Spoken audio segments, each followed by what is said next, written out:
اب میں آپ کو یہ بتا رہا ہوں کہ اللہ سے جنگ کرنے کی جن لوگوں نے پلاننگ کی تھی وہ آج کی تاریخ نہیں، بہت پرانی تاریخ ہے۔ نمرود کا نام سنا ہوگا آپ نے۔ مقدس کتابوں میں، جو ان کی مقدس کتابیں ہیں، اس میں ملتا ہے ایک واقعہ کہ نمرود صرف ایک نہیں ہے، بہت سارے نمرود آئے۔ نمرود اصل میں نام نہیں ہوتا، بلکہ عراق کا جو بھی بادشاہ ہوتا تھا اسے نمرود کہا جاتا تھا۔ یہ ایک اصطلاح ہے، ڈیفینیشن یاد رکھ لیں آپ۔ قیصر و کسریٰ بھی نام سنتے رہتے ہیں آپ، میں نے اس کو کئی مرتبہ بتایا، یہ نام نہیں ہے، یہ لقب ہے۔ جو ملک روم کا بادشاہ ہوتا ہے اس کو قیصر کہتے ہیں، اور جو ایران کا بادشاہ ہوتا ہے اس کو کسریٰ کہتے تھے، اور جو مصر کا بادشاہ ہوتا تھا اس کو فرعون کہتے تھے۔ تقریباً 17-18 فرعون آئے ہیں، فرعون کئی ہیں، اسی طرح نمرود بھی بہت سارے آئے۔ ایک نمرود کا واقعہ پرانی کتابوں میں یہ ملتا ہے کہ اس نے بہت طاقت حاصل کی تھی۔ اس کی طاقت کا حال یہ تھا کہ وہ 1000 لوگوں سے تنہا لڑ سکتا تھا، اور جنگلی جانوروں سے تک مقابلہ کرتا تھا، شیر، ہاتھی وغیرہ سے بھی، اتنی طاقت اس کے پاس، اور کبھی بیمار بھی نہیں ہوا تھا۔ تو لوگوں میں اس کا چرچا ایسا تھا کہ ایسا لگتا ہے کہ یہ پورے انسانوں میں ایک الگ قسم کا انسان ہے، یہ انسان نہیں، یہ بھگوان ہے۔ جیسے لوگ آج سوچ لیتے تھوڑی سی شکتی زیادہ ہو جائے تو بھگوان ہو گیا، تھوڑا سا اگر پاور زیادہ ہو گیا تو بھگوان ہو گیا۔ جیسے اب ہمارا پی ایم بھی قریب پہنچنے کے بھگوان کے۔ تو یہ نمرود کو بھی ان لوگوں نے اسی طرح سے بنا لیا تھا تقریباً۔ اب جس کو چیلے اس طرح سے بناتے ہیں وہ خود بن بھی جاتا ہے، وہ سوچنے بھی لگتا ہے ہاں میں تو ہوں، لوگ تو مجھے بول رہے ہیں۔ تو نمرود نے یہ سوچا کہ میں خدا ہوں، اور لوگوں کو سجدہ کرنے کا حکم دیا۔ سارے لوگ اکثر اس کی عبادت میں لگ گئے، جو اس کی عبادت نہیں کرتا اسے قتل کر دیتا، مار ڈالتا یا جیلوں میں بند کر دیتا۔ بڑا ظلم کیا اس نے۔ اب اس کے وزیروں نے، یہ یہودیوں کی تاریخ میں بتا رہا ہوں، یہ آلریڈی ایک بار ہو چکا، اب اس کو دوبارہ ریپیٹ کیا جانے والا ہے۔ اب یہ جو دنیا میں ہلچل چل رہی ہے، آپ کو لنک میں دے رہا ہوں۔ کیوں یہ سب ہو رہا ہے؟ آپ کے ذہن میں ڈائریکٹ بات آ جائے گی، کیا کرنا چاہتے ہیں آج یہ اتنی ترقیات کیوں کرنا چاہتے ہیں؟ سنیے، نمرود سے اس کے خاص وزیروں نے کہا بادشاہ سلامت، اور اس کو خدا کہتے تھے وہ، کہ سب کچھ تو ہے آپ کے پاس، طاقت و قوت ہے، انسانوں پر آپ کی حکمرانی ہے، جانوروں سے تک آپ مقابلہ کر لیتے ہو، سب کچھ ہے، آپ کبھی بیمار بھی نہیں ہوتے، لیکن ایک چیز ہے کہ جس میں عاجز ہو سکتے ہیں۔ کہا کیا ہے وہ؟ کہا موت۔ یہ اگر آ گئی تو کیا کریں گے؟ موت اگر آ گئی تو کیا کریں گے؟ سارا دھرا کا دھرا رہ جائے گا۔ محلات بھی بہت بنا لیے، اس وقت اس نے ورلڈ ٹاور بنا دیا تھا، جو دنیا کی ٹالسٹ بلڈنگ تھی، بہت اونچی عمارت اس زمانے میں۔ اور کیوں بنایا تھا وہ بھی میں بتاتا ہوں۔ تو اس نے اپنے وزیروں کی یہ صلاح اور ان کے مشوروں کو سن کر کے کہا کہ یہ تو فکر کی بات ہے، آخر کریں کیا؟ کہا کہ ایک ہی صورت رہ جاتی ہے، اب تقریباً دنیا آپ کی فالوور ہو چکی ہے، سارے انسانوں کو جمع کر لیں، سارے انسانوں کو ایک جگہ جمع کر لیتے ہیں، اور سب انسانوں کو فوجی بناتے ہیں، سارے انسانوں کو فوجی بناتے ہیں، اور ان سب کو لے کر کے خدا سے لڑتے ہیں، پوری دنیا کو ایک طرف لے کر کے خدا سے لڑتے ہیں۔ اور ایک بار اگر اس کو مار کر ہم گرا دیے تو موت اور حیات تو ہمارے ہاتھ میں ہوگی۔ اب دیتا تو وہی ہے نا، موت تو وہی دیتا ہے، تو ٹارگٹ اسی کے ساتھ کیوں نہ کر دیا، اسی کو کیوں نہ کیا جائے؟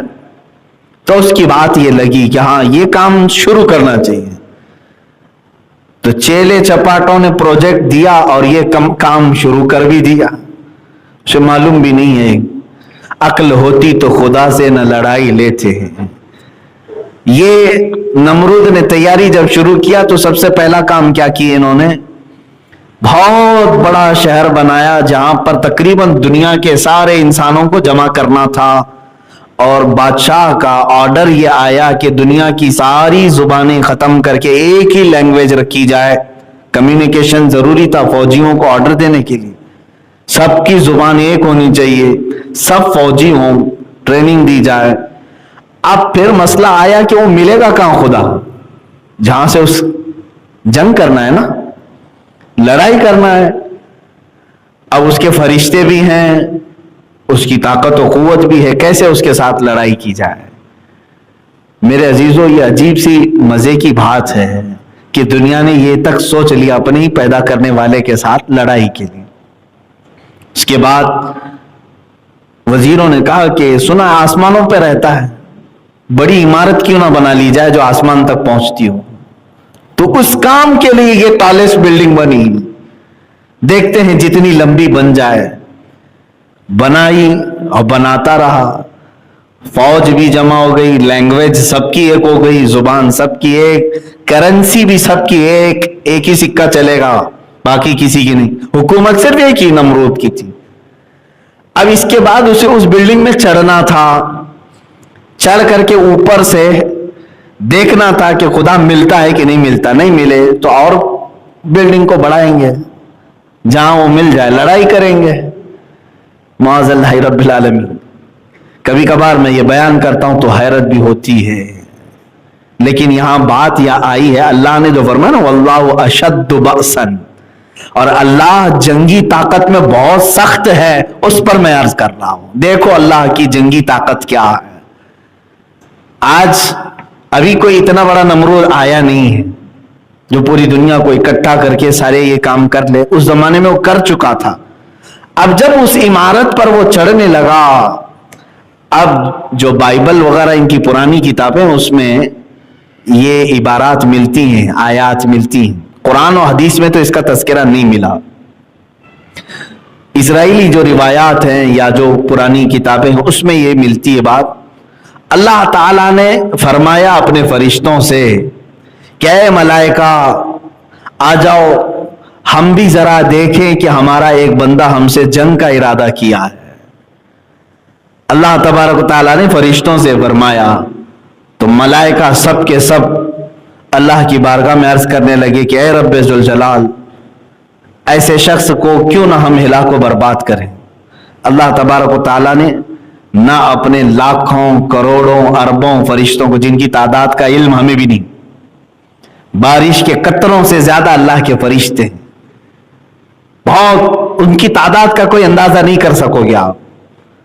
اللہ تعالیٰ نے ان لاکھوں کروڑوں فرشتوں میں سے ایک فرشتے کو صرف دنیا میں بھیجا، سب نہیں، ایک فرشتے سے کہا کہ اے میرے فرشتے جا تو دنیا میں اس کی بنائی ہوئی عمارت اور اس کی فوج کا معائنہ کر کے آ جا، جائزہ لے کر کے آ جا۔ تو فرشتہ نیچے اترا۔ ایک بات یاد رکھیں، فرشتے اپنے رب تعالیٰ کے خلاف کوئی چیز برداشت نہیں کرتے۔ لا یعصون اللہ ما امرہم، وہ ہرگز اللہ کی نافرمانی نہیں کرتے۔ یہ تو اور بات ہے کہ اللہ فرشتوں کو بار بار روکتا ہے کہ بندوں پر عذاب نہ ڈالا جائے، اللہ کے روکنے سے وہ رکے ہوئے ہیں۔ اور اگر فرشتوں کے ہاتھ میں سب دے دیا جائے کہ جو جو گناہ کرے تو پھر وہ برابر ٹھکانے سب کو لگا دیں گے، ہر دن روز ایک ٹھکانے پہ لگے گا۔ یہ اللہ کی مہربانی ہے، اس کی رحمت ہے جو روک کر رکھتا ہے، اپنے بندوں کو مہلت دیتا ہے۔ ایک فرشتہ آیا، اس نے دیکھا یہ جنگی تیاری کو، اور پھر کس سے جنگی تیاری؟ اللہ سے، جس نے خود ان سب کو پیدا کیا، ان کو سانس دے رہا ہے، ان کو زمین بچھا کر دیا، ان کو آسمان کا ستون بغیر ستون کا چھت دیا، اور اس سے لڑائی کے لیے۔ تو وہ روایات یہ بتاتی ہیں کہ وہ فرشتے نے جلال میں آ کر صرف اپنے پر زور سے ہلائے، پوری عمارت زمین میں دھس گئی، پوری عمارت چلی گئی، اور اس میں جو جمع فوجی تھے وہ ہزاروں کی تعداد میں خاکستر ہو گئے، اور نمرود کی پورے چھیتڑے اڑ گئے، ختم۔ اور پھر اس کے بعد رب تعالیٰ نے فرمایا کہ جتنے جمع ہوئے تھے سب کی زبانیں الگ الگ کر دو، سب کی زبانیں بدل ڈالو۔ تو سب کی زبانیں فرشتوں نے بدل ڈال۔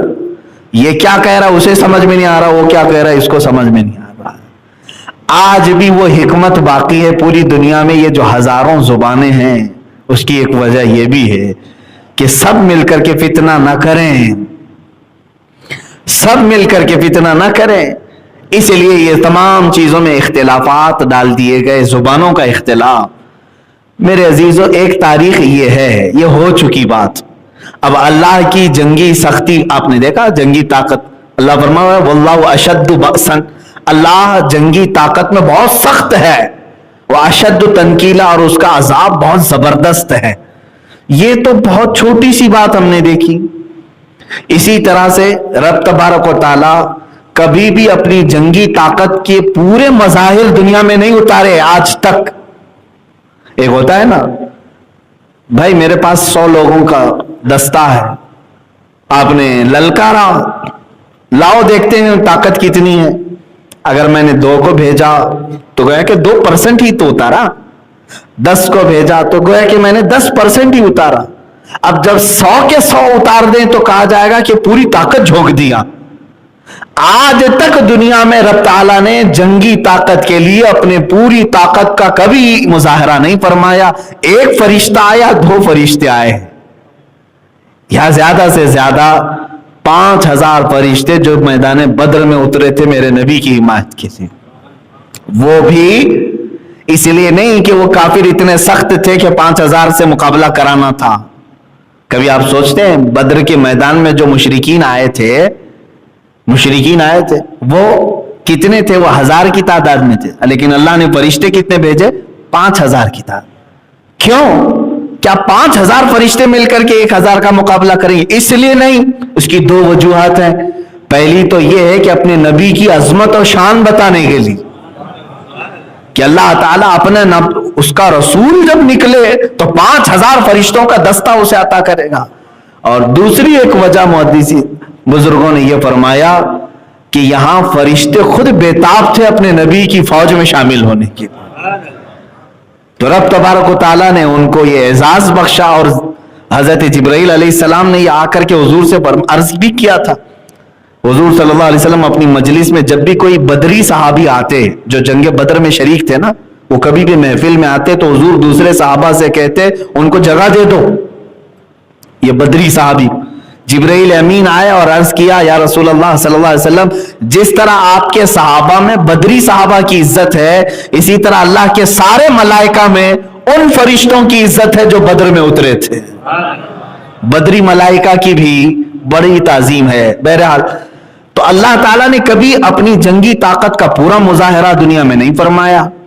ایک وہ بادشاہ تھا جو ابرہہ خانہ کعبہ کو ڈھانے کے لیے نکلا تھا اور ہاتھیوں کی فوج لے کر کے آیا اور پورے خانہ کعبہ کو ختم کرنے کے لیے اس نے اتنا بڑا لشکر جمع کیا تھا. اتنے بڑے بڑے ہاتھی تھے، اس میں سے ایک ہاتھی بھی اگر کسی گھر کو مار دے تو گھر ٹوٹ جائے.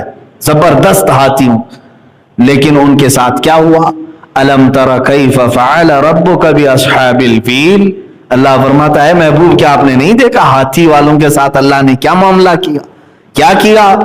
بس چھوٹی چھوٹی چڑیوں کو بھیجا، وہ بھی کیا دے کر کے؟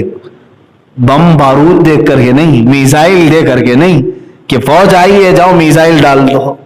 چھوٹی کنکریاں اور وہ ابابیل چڑیاں اوپر سے جب کنکری گراتی تھی، 3 کنکری ہر چڑیا کے پاس تھی، 2 پیروں میں ایک چونچ. جیسے ہی وہ ڈالتی تھی جس ہاتھی پر وہ کنکری گرتی اس کا پیٹ پھٹ جاتا اور آگ لگ جاتی تھی. یہ بھی تو میزائل ہی ہے.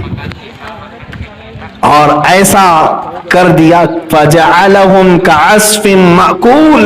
قرآن میں بعد میں فوج کی حالت ایسی ہو گئی جیسے کوئی چھلی ہوئی مرغی کھا کر کے جو چھوڑتا ہے، اس طرح فوج کی حالت ہو گئی تھی. سب کے ٹکڑے ٹکڑے اور چمڑیاں چھلی ہوئی، گوشت اجڑا ہوا. یہ اللہ تبارک و تعالیٰ کی جنگی طاقت ہے کہ جب وہ بھیجتا ہے تو بہت چھوٹی سی چیزوں کو بھیجتا ہے لیکن بڑی سے بڑی تباہی آ جائے. اب میں آپ کو بتا رہا ہوں میرے عزیزوں، اللہ نے جب تمہیں یہ وعدہ فرمایا ہے کہ میں تمہارے ساتھ ہوں اور اللہ کی جنگی طاقت بہت مضبوط ہے، بہت زبردست ہے، تو خوف کس بات کا؟ اسی لیے اعلیٰ حضرت فاضل بریلوی رحمۃ اللہ تعالی علیہ نے فرمایا خوف نہ رکھ رضا ذرا، تو ہے عبد مصطفیٰ.